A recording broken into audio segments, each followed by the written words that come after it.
અષાઢ શુદ્ધ બીજ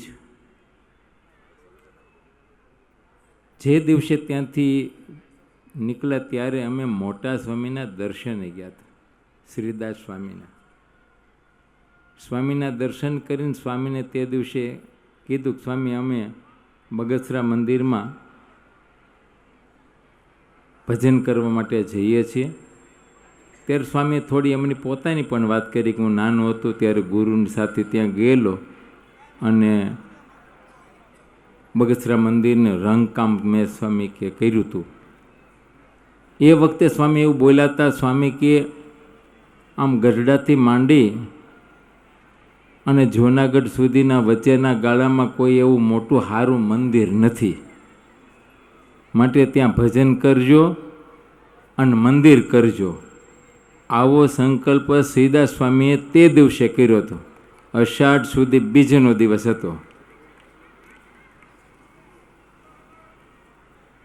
મોટા પુરુષોના સંકલ્પ અને તે દિવસે આશીર્વાદના પાત્ર તો એમ કહી શકાય કે લક્ષ્મીપ્રસાદ સ્વામી થયા કે જેને જોગાજોગ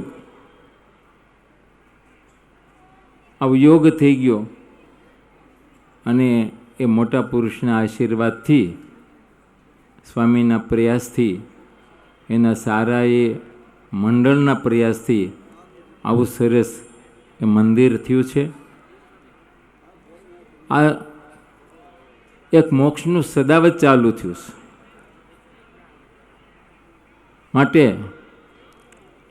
એ બગસરા ગામ અને બગસરાની આજુબાજુના જે કાંઈ પરગણાઓ છે એ અહીં હટાણા કરવા આવો ને તોય પણ મંદિરે આવજો.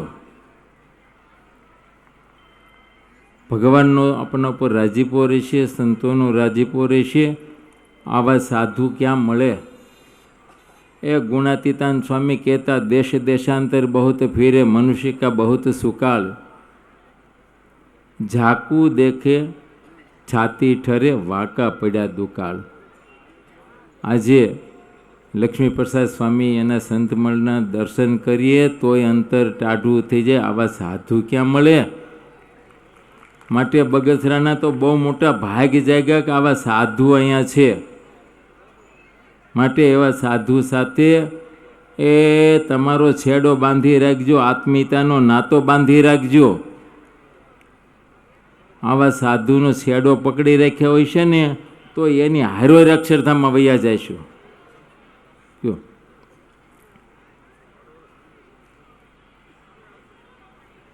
વિશેષમાં આ ઉત્સવ પ્રસંગમાં જે કંઈ નાના મોટી સેવાઓ આવી હોય યજમાન પદમાં કે બાંધકામમાં, અને અત્યારે કહીએ તો એમ કહી શકાય કે મોટામાં મોટી સેવા તો અમારા સ્વયંસેવકો સ્વયંસેવક હોય, એ હાથપગ કહેવાય. એના વિના આ ઉત્સવ જ કેમ થાય? માટે જે મને વચ્ચેને દેહ કરીને નાની મોટી સેવાઓ કરી હોય એને આવતીકાલે પ્રતિષ્ઠિત થનારા ભગવાન સર્વ રીતે સુખિયા કરે એવી ભગવાનના ચરણમાં પ્રાર્થના. જય સ્વામિનારાયણ.